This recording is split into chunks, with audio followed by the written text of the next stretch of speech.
that this is 300 units of energy. This is 100 units of energy. The difference is 200. So that means that the electron would have to get 200 units of energy.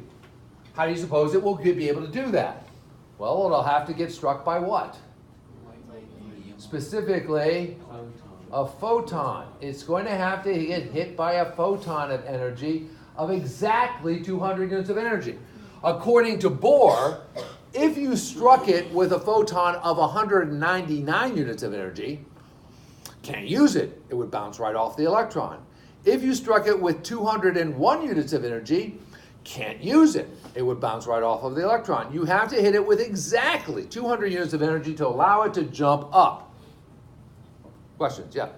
If it were to jump up, would there be a lesser number of electrons on the inner?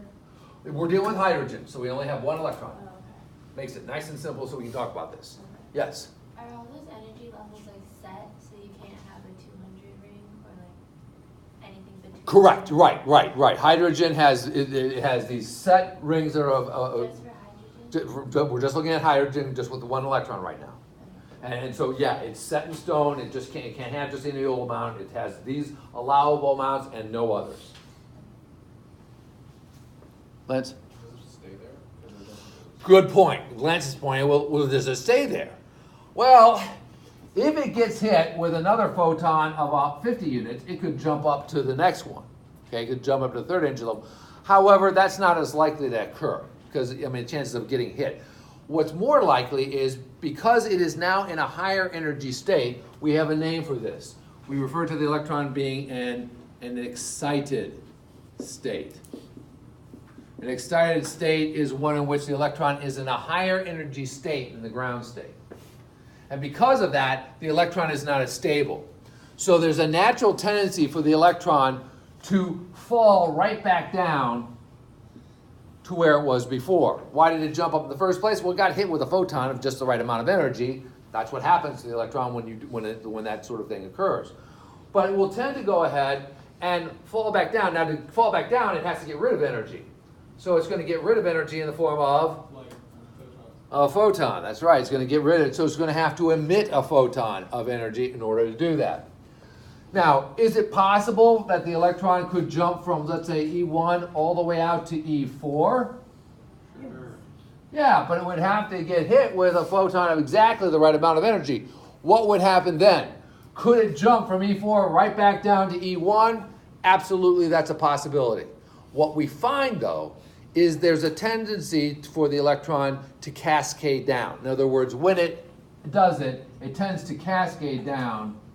Doesn't have to. It can make it all in one jump, but oftentimes it will cascade down, jumping from one energy level to another, giving off different photons along the way.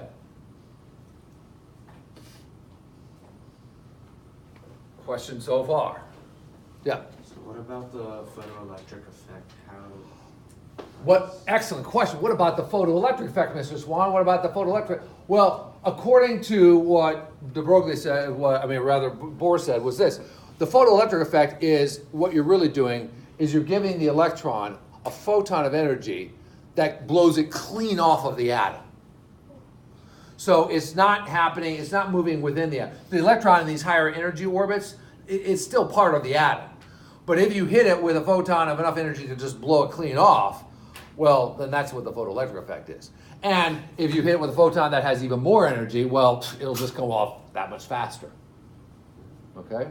So we're talking about photons that are not going to give you the photoelectric effect when we're talking about these electron transitions. Question so far? Yep. If you were to hit the electron with, like, let's see, how many are there? 4 different rays, 1 200, 150, or sorry, 3, and 125, and it hit the electron at the correct times, could it bounce off? And in other words, could you just like bing, bing, bing, bing, just shoot it right off? Yeah, theoretically it's possible. It's not very likely, but I mean, theoretically that's possible, sure. Yep. So line spectra. Hold on. I want you to look at something. I want you to look at the jump associated with this to go from E1 out to E2 or E3 or E4. Look at the size of that jump. It's a big jump. The energy of the photon is so high. The energy of the photon is so great in order to jump from E1 out to one of those higher energy levels. The frequency is so high that it corresponds to ultraviolet light. It takes ultraviolet photons to make this jump. Now, look at E2. If an electron jumps from E2 out, or E3 or E4, those are much shorter jumps. The energy of the photon doesn't have to be as great, so the frequency can be lower. And all of a sudden, we find ourselves dealing with visible photons, photons in the visible range. If you look at jumps from E3 out and back down, or E4 or E5, those jumps are even smaller still. So the energy of the photon is even less, the frequency is even lower, and now we're dealing with the infrared.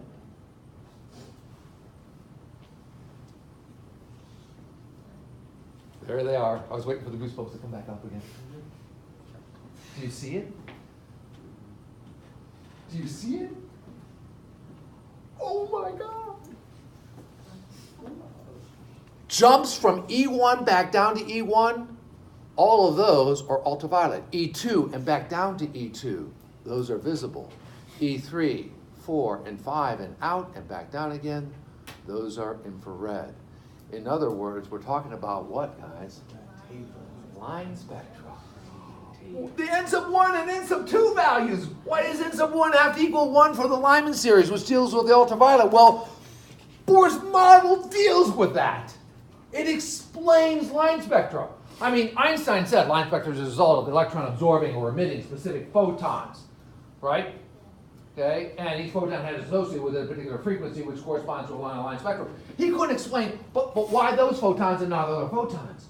Bohr's model accounts for that. It explains what line spectra is due to. Line spectra is due to electrons absorbing or emitting specific photons to undergo electron transitions, to jump from one energy level to another. And it requires very specific photons to do that.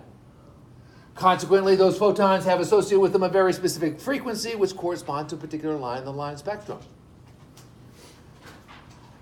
Do you remember emission line spectra and absorption line spectra? Do you remember how we said the same waves, the same frequencies that were absorbed by a substance are the exact same ones it emits? Do you remember that? The same wavelengths absorbed are the same ones that it emits? Well, now you can see why. The photon required to go from E1 to E2 is exactly the same amount of photon that you get when you go from E2 down to E1. The difference between these two transitions, this one involves absorption, and this one involves an emission of a photon. So cool. Julia. So that's how things produce color. Didn't you say it was like extremely rare for it to be struck with the exact amount of energy of photon? No, I said it was rare for you to be able to, once you promote it, to hit it again and get it to go higher up. I mean, you could do that. And I'd say it's rare. I just would say it's not as likely. In other words, you're better off. You have a better shot at getting it just to jump all the way up. But it can definitely do that. Okay, you definitely have all those possibilities are in play. Maria? So is this for all line spectra or just hydrogen? Yeah. Maria's asking, is this true for all line spectra or just for hydrogen? Well, yeah, darn it. It turns out that this only works for hydrogen. Yeah, it doesn't work for anything else. But it explains everything. What the heck? It explains that equation. Right, I know, but it only works for hydrogen. Just like that equation only worked for hydrogen. What's going on? That's not nice. It was so promising. Well, you got to remember, guys. You got to remember. Bohr based his model on the first part of quantum theory put forth by Planck and Einstein, namely that energy could be quantized. And he assumed that the electron was quantized with respect to energy. that it could only have very specific amounts. Notice what I said? What was the operative word here? He assumed. Do you know what happens when you assume things? You know, I mean, that's just, you're begging for it. Okay, something's bound. You're going to end up making a mistake, or you're going to end up missing something. And unfortunately, that's the problem here. Because Bohr made the assumption, his model is based on the assumption, yeah, he was missing something kind of important. As a consequence, it works great for hydrogen, but it doesn't work for any other element. So we're not done. The story's not over. Yes? So are the orbitals different for every element? Say what you said nice and loud. Are the what? The orbit shells, Orbit shells. Okay, yeah. What about orbits or orbit shells? Okay. different for each element? Oh, and this doesn't work for any other element. But like, are they different levels? Shells? Like, the amount of energy, is it 100, 300, 350, 375? No. Okay. No. But again, this model doesn't work for other elements. So you're sort of saying, I know, but if it did, the answer would be no. But it doesn't, so we don't really even talk about that. Yeah. Other questions? Julia? I don't understand why it doesn't work for other elements. Because it doesn't. It just doesn't. Like, what's wrong? Like, If we look at other elements and try to apply this, we just can't come up and account for line spectra, for instance. Okay, we just can't account for it. So it doesn't work. And the reason, again, is because this model, the short answer is, this model is too simplistic. It's too easy. Yeah, I know. The true model is a little bit more involved. So fear not, we're ready to move along. Take a look at, that takes us all the way through page 8. Okay, here we go. We're finally coming to the final chapter. We're coming to the model of the atom as we understand it today. So the next model we're going to look at is the model that we hold near and dear to our hearts today and what we think is true. Does that mean I'm betting my life or my house on it? Heck no. Why not?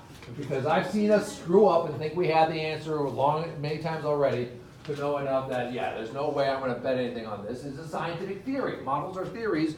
You're insane if you bet your life on a theory. There's no way to prove it.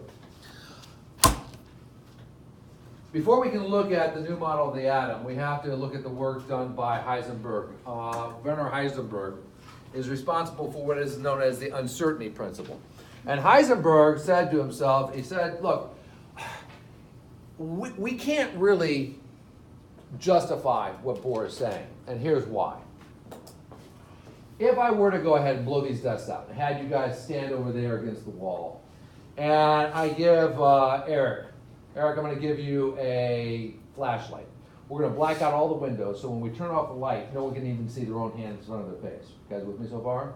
All right, Eric, I'm going to take a tennis ball, and I'm going to roll it across the room. The only source of light is your flashlight. You'll be following that tennis ball. At some point, I'm going to say, now, I want you to turn it off, and 2 seconds later, I want you to turn it on, but I want the flashlight beam to be directly on that tennis ball. So I'm going to roll it like this. You're going to be able to follow it, and I'll say, now, you got to turn it off, and 2 seconds later, you have to, and when you turn it on, the beam has to be exactly on that tennis ball. Could you do it? No. If I gave you $1 million, could you do it? Yeah. What would you need? What would I need? Mm-hmm. What would you need, Maria? Night vision goggles. No. Not going to give him night vision goggles. A big Flashlight. No. No. What would you need? Tennis ball. If I told you, if you can pull this off, you get $1 million, what will you need? Pardon me?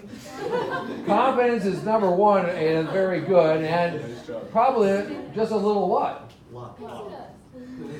Not luck. A little. Common sense. Basic knowledge of physics. Touch them all. Is there any real chance that he has of doing this? Yeah. Yeah. because he knows where the tennis ball is, right?